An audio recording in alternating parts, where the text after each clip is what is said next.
Қарағанды – орталық Қазақстандағы қала. Қазақстан қалаларының халық саны бойынша 5-ші орында орналасқан. Қала халқының саны қазіргі таңда 500 мыңнан жоғары. 1934 жылдың 10 ақпанында Қарағанды атауы берілді. Биыл Қарағанды қаласына 90 жыл. Қарағанды қаласының 90 жыл толуына орай Қарағандының өшпес есімдері атты бейнерепортаж байқауына Ғабиден Мұстафинді ұсынғалы отырмын. 1902 жылы Қарағанды облысының Тельман ауданында, осы күнгі Теміртау қаласына жақын Жауыртау Нұра өзенінің бойындағы Сартөбе деген жерде туылған. Ғабиден Мұстафиннің Қарағанды романы ел экономикасының көтерген өндіріс ошағы мен сол өңірдегі жұмыскерлер, зиялылар турасындағы кең тынысты күрделі роман.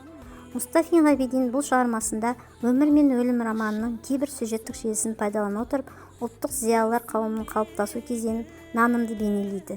Кейіпкер тағдырын қайшылықты оқиғалар легі арқылы өткір, ұтымды көрсетіп, адамдар әрекетін уақыт тұрғысынан емес, адамгершілік ұстаным тұрғысынан тануға ұмтылды.